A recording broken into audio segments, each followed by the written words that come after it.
En 1886, le Français Chevreul, connu pour ses travaux sur la loi du contraste simultané des couleurs, fête ses 100 ans. L'événement est l'occasion du premier reportage photographique de l'histoire, publié dans la revue Le Journal Illustré.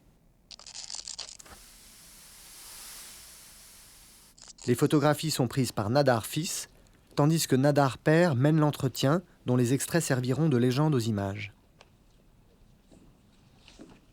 Il n'y a aucune recherche esthétique. Ce qui compte, c'est le naturel, la vivacité d'une conversation entre amis à laquelle l'image permet de participer, comme si on y était. L'image photographique est transposée sur une plaque de cuivre, ce qui permet de l'imprimer. L'entretien se termine sur la profession de foi du vieux savant. Il faut faire voir, parce que c'est quand je vois que je crois.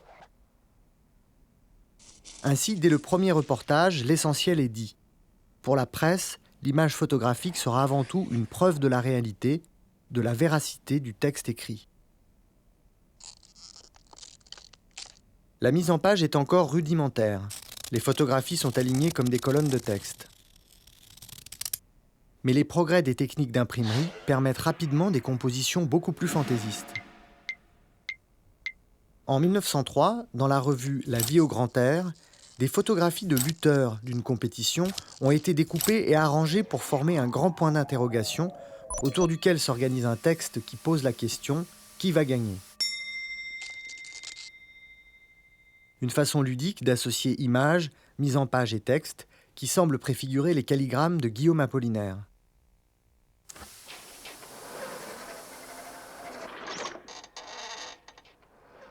Un autre numéro de la revue pose une question encore plus cruciale. Le diabolo est-il un jeu ou un sport ? Les silhouettes sont détourées, les personnages jouent dans l'espace même de la page, tandis que le texte se glisse où il peut.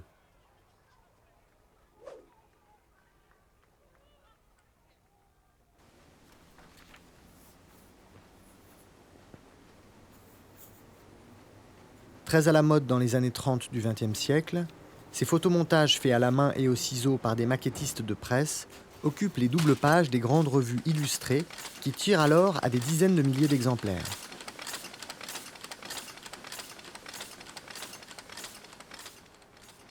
La presse illustrée crée ainsi son propre langage, un hybride de photographie et de typographie, où le texte essaye de se faire image, non sans une certaine naïveté figurative. Dans la revue Voilà, un article sur le nouveau marché des voyages prend la forme d'une silhouette de locomotive, se détachant sur un fond de photographies de Kertész, allègrement découpées.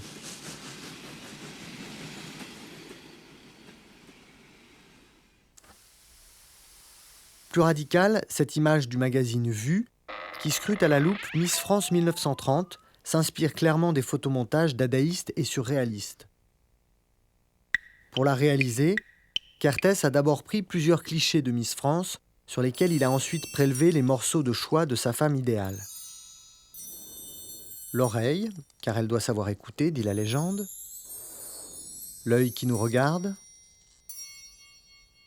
La bouche qui sait se taire.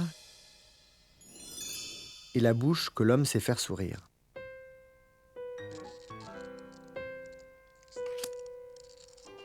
Les clichés d'origine sont en noir et blanc. Chaque élément est teinté au moment de l'impression, avec des encres de couleur qui ajoutent une touche de kitsch à la bizarrerie de l'ensemble.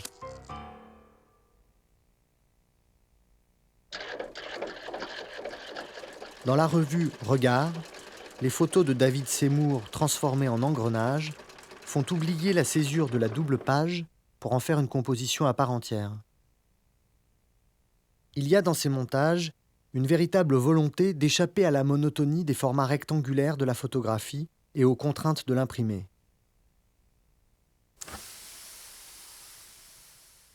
Dans cette autre double page de la même revue intitulée Noces et banquets, les photographies sont du jeune Cartier-Bresson qui ne signe encore que Cartier.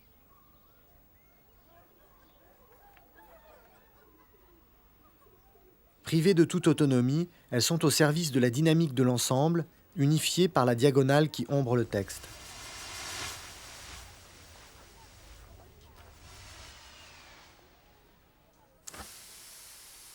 Curieusement, on retrouve le même principe dans cette image d'un bar d'une petite ville américaine qui s'étale sur une double page de la revue Life en 1936.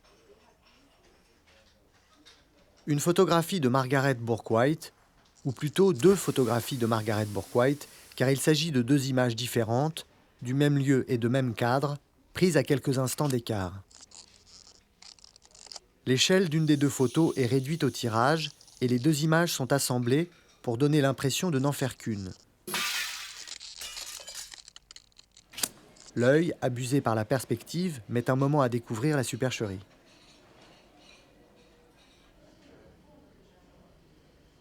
Il y a d'autres façons d'utiliser deux fois la même image. Ce portrait de Bijou, une figure du Montparnasse nocturne, a été pris par le photographe Brassailles, un proche de Kertész, pour son livre de 1932, Paris la nuit. L'année suivante, Brassailles revend la même image à une revue anglaise, Illustrated Weekly, qui la publie avec d'autres photographies de Brassailles sur une double page intitulée Midnight in Paris. La mise en page évoque la carte postale par ses effets de symétrie. Au centre, deux grandes images, l'une jouant sur l'horizontale, l'autre sur la verticale. En dessous, deux images de couple, encadrées par des images de rue et de lumière de nuit.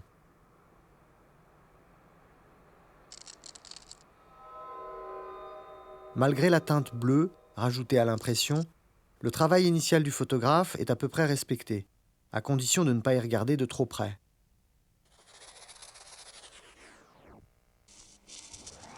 La photographie de ce couple de danseurs semble platement anecdotique, alors que dans l'original non recadré, leurs sourires sont contrebalancés par le regard frontal et buté de la jeune femme à gauche de l'image.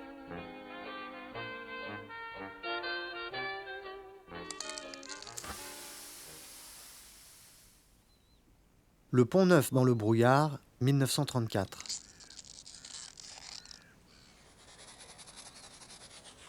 Certaines de ces créations de maquettistes sont des œuvres en soi, d'une grande élégance formelle, comme cette double page de Brassailles, La ville dans le brouillard, parue dans le magazine Vue. Les diagonales des lumières et des arbres se répondent d'une image à l'autre et les relient entre elles, tandis que les caractères du titre évoquent un mélange d'opacité et de transparence. L'effet toutefois resterait purement plastique s'il n'y avait à peine visible tout en bas de la page la petite figure d'un passant solitaire ancrant la composition dans le réel.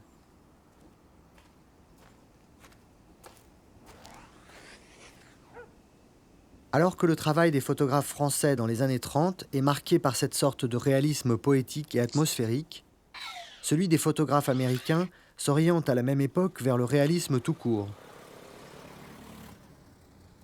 Toujours dans le magazine Vue, la même année, une double page intitulée « La poussière contre l'homme » montre les effets désastreux de la pire sécheresse que les États-Unis ont connue et qui a chassé de chez eux des milliers de paysans pauvres du Middle West.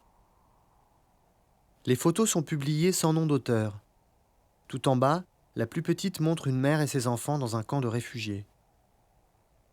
L'auteur de l'image est Dorothea Lange. Elle fait partie d'une mission photographique chargée par le gouvernement d'aller sur le terrain pour témoigner par l'image des conditions de vie de ces réfugiés et convaincre ainsi l'opinion publique du bien-fondé des programmes d'aide. En 1936, en Californie, elle tombe par hasard sur une famille abritée sous une tente de fortune. Elle réalise 5 clichés dans lesquels, à son habitude, elle demande aux personnes qu'elle photographie de prendre telle position ou telle attitude et de garder la pose. Parmi ces images, la pose de celle-ci est la moins naturelle, la composition la plus classique. Ces visages cachés de part et d'autre de la mer, dont le regard fixe le lointain, évoquent plutôt l'Angleterre du XIXe siècle que l'Amérique du XXe. Et peut-être est-ce à cause de cela que la photographie va connaître un succès sans précédent. Publiée et republiée, elle devient l'image symbolique de la Grande Dépression. Une allégorie si forte qu'on finit par en faire un timbre-poste.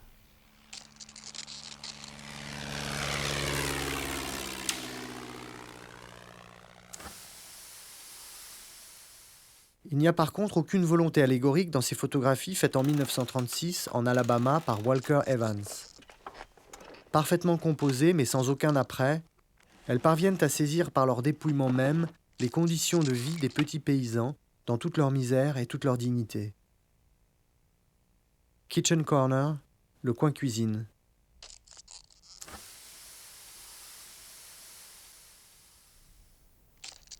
Kitchen Wall, mur de cuisine.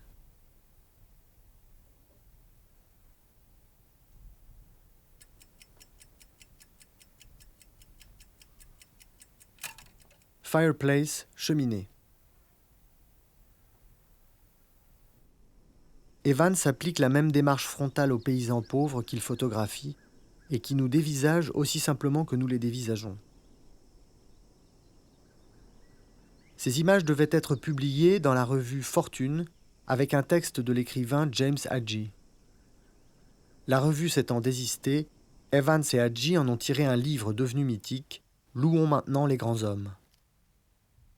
Précédant les centaines de pages du texte de James Hadji, les images de Walker Evans sont présentées sans légende, au lecteur d'en trouver le sens.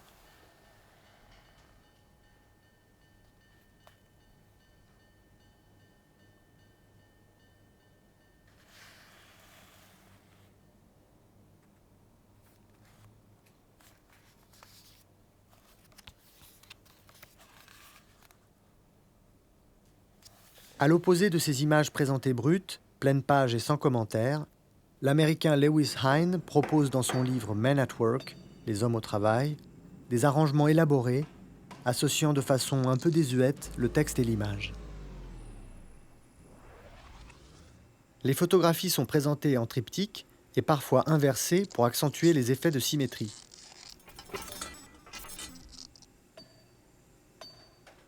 Et comme si le photographe lui-même n'avait pas confiance dans le pouvoir propre de ces images, il les accompagne de commentaires vagues et lyriques, exaltant l'héroïsme de ces travailleurs appelés nos soldats.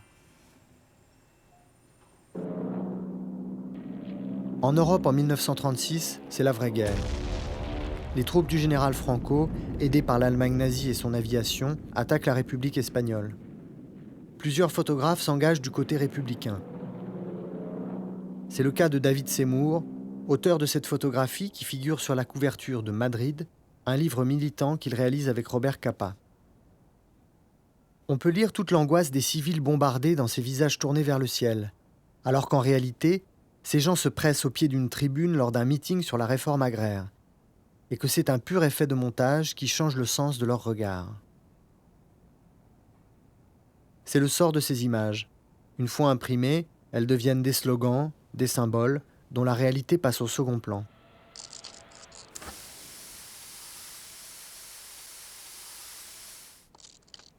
Photographié par Robert Capa en 1936 pendant la guerre d'Espagne, un soldat républicain à l'instant même où il tombe au combat. Aujourd'hui, c'est une des images les plus emblématiques du XXe siècle, une œuvre unique et autonome. Mais quand elle a été publiée pour la première fois dans le magazine Vue, elle partageait la page avec un autre cliché pris au même endroit, tandis que sur la page d'en face, 5 autres photographies de Capa faisaient pendant. Jouant sur les deux termes, guerre et civil, l'ensemble constitue un véritable récit en images. Les photographies se répondent et s'opposent, les cadres se chevauchent, comme pour dire que leur relation compte plus que chacune prise isolément. Allant plus loin encore, une autre revue s'est débarrassée du cadre qui donne sa force à l'image, pour ne garder que la silhouette, transformée en simple signe. Ce n'est plus un document, c'est un fragment de discours. D'une certaine manière, ce nouveau statut met l'image à l'abri. Une étude récente de la topographie a permis de prouver qu'elle a été prise en réalité à 50 km de la zone des combats lors d'un simple exercice. Mais réalité ou mise en scène, l'homme sur la photographie tombe, et le symbole lui-même ne perd rien de sa force. Il n'y a aucun doute sur la réalité des images que Capa réalise pour la revue Life en juin 1944. Il est alors le seul photographe à débarquer avec la première vague des soldats américains sur Omaha Beach. Dans l'urgence du témoignage, les questions formelles passent au second plan. Ce qui compte, c'est le sujet. Et si cette photographie prend soudain l'allure d'une image abstraite, c'est par pur accident. Un accident de laboratoire qui a fait fondre l'émulsion des négatifs et détruit la plupart des images que Capa a prises pendant les premières heures du débarquement. Seules 11 images ont survécu, dont celle-là, la plus célèbre, la plus floue. Le texte qui accompagne l'image justifie ce flou par l'excitation du photographe au cœur du combat. Ce mensonge a scandalisé Capa. Mais pour la revue Life, l'explication avait l'avantage de souligner avec plus de force l'héroïsme de son correspondant au front. Cette façon de mettre en scène les exploits d'un photographe vedette a commencé dès les années 30. Ainsi, la revue Vue publie un best-of des plus extraordinaires photographies de l'Allemand Erich Salomon, comme cette image de fenêtre illuminée prise lors d'une réception donnée à Berlin en l'honneur du roi d'Égypte.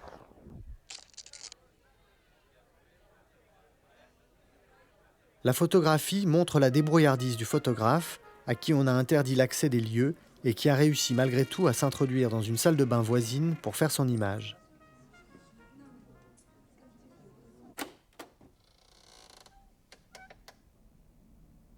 La spécialité de Salomon est de photographier comme par effraction les coulisses des grandes conférences internationales. C'est une indiscrétion de connivence où chacun trouve son compte. Les hommes politiques, photographiés endormis dans cette image de 1929, y gagnent en humanité, tandis que la revue peut remplir des pages entières avec un événement qui autrement tiendrait en quelques paragraphes. Aristide Briand en 1931. La photographie a pour légende « Ah, le voilà, le roi des indiscrets ». Le photographe, bien que hors champ, compte tout autant que son sujet.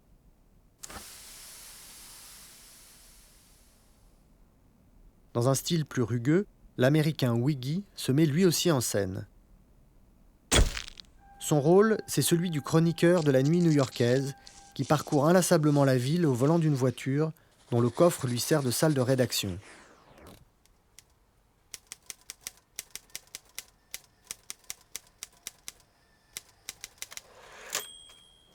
Dans ses déambulations nocturnes, Wiggy ramène des images de meurtres, de nuit à l'opéra, d'arrestations de criminels, jouant des oppositions et du contraste d'un noir et blanc qu'il pousse à l'extrême au tirage pour dramatiser encore plus des situations qui pourtant ne semblent pas en avoir besoin. Il construit sa réputation avec des images de cadavres tout frais. Ici, la police n'a pas encore eu le temps d'enlever le revolver. Dans le panier à salade, 1942. Ces images vont bien au-delà du simple scoop morbide. Les deux hommes embarqués dans un fourgon de police ne dépareilleraient pas dans une anthologie de la photographie surréaliste.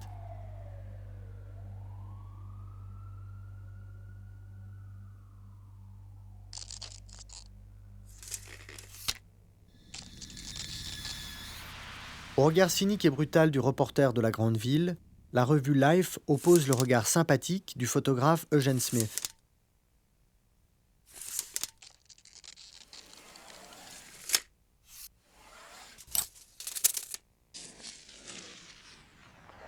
Ici, il a suivi pendant 23 jours un médecin d'une petite ville du Colorado. C'est un reportage placé sous le signe du convenable et construit à la manière d'un film hollywoodien. Cet après-midi, le docteur part pêcher la truite dans la montagne avec des amis. Il est alors 4h15. À 5h, il est à pied d'œuvre. À 5h30, le shérif vient le chercher pour une urgence. Tout ici est convenu, les poses, les regards, jusqu'à cette lumière bien léchée, tout en gamme de gris, qui se garde bien de dramatiser la situation.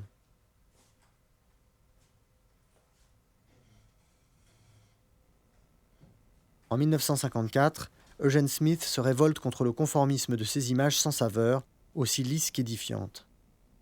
Il démissionne de la revue Life et se met à produire des images singulières, énigmatiques, au noir et blanc tranché.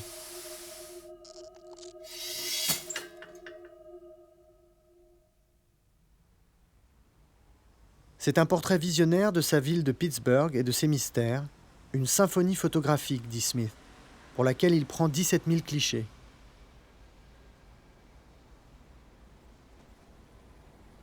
Ce projet, dans lequel il engouffre son énergie et sa vie, doit aboutir à un livre. Mais ce livre ne verra jamais le jour. Smith devra se contenter de publier dans une revue de photographie une trentaine de pages sur la composition desquelles il travaille d'arrache-pied pendant des mois. Mais le format de la revue ne lui permet pas de réaliser l'œuvre totale dont il rêvait, et le grand projet s'achève sur un échec. Après sa démission de Life, Smith a rejoint l'agence Magnum que viennent de fonder Capa, Seymour et Cartier-Bresson, considérés alors comme un des plus grands photographes de son temps.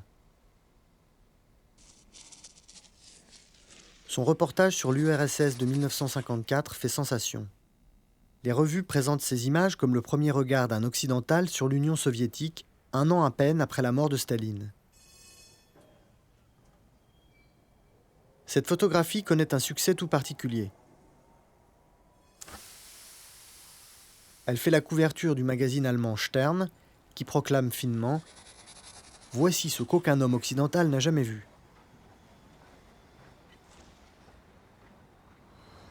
Elle fait aussi la couverture de Life, qui y va également de sa plaisanterie.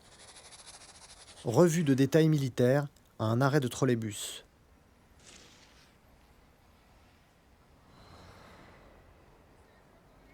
Match est plus sérieux. La photo est publiée en page intérieure, avec une légende qui insiste bizarrement sur le marchand de glace ambulant, à peine visible en bord de cadre.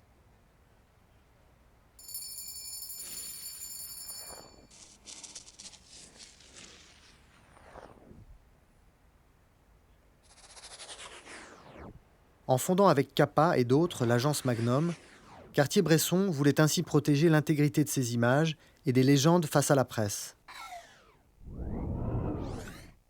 En voyant le sort fait à cette photographie de Cartier-Bresson, on comprend pourquoi. Elle est abîmée par la pliure entre les deux pages, qui perturbe le jeu de regard et la structure de l'espace qui en font tout le charme.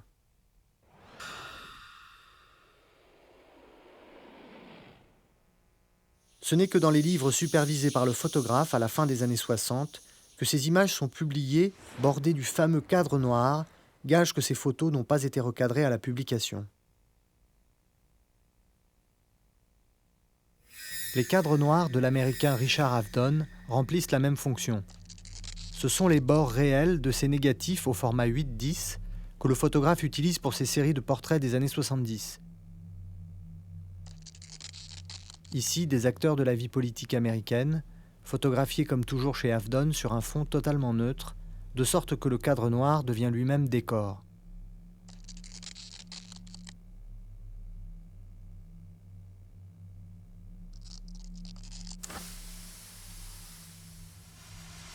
C'est la revue Rolling Stone qui a commandé ces 69 portraits, qu'elle publie tels quels, cadre noir compris. Un signe que ces photographies doivent être vues non comme un simple accompagnement visuel, mais comme des œuvres à part entière.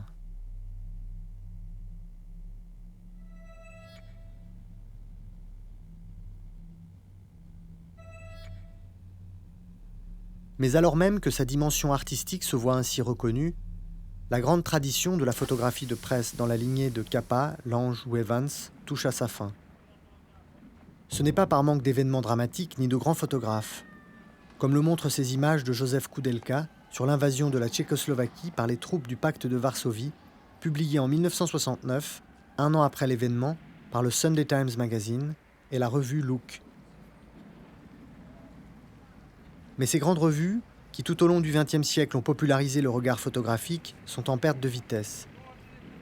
Dépassées par la télévision et son flux incessant d'images d'actualité, débarrassées de toute ambition formelle.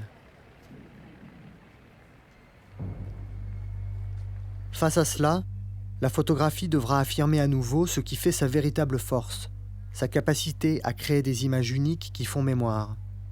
Comme cette avenue de Prague, photographiée par Joseph Koudelka au lendemain de l'invasion. Une image qui montre au-delà du simple événement ce que cela signifie d'avoir été là.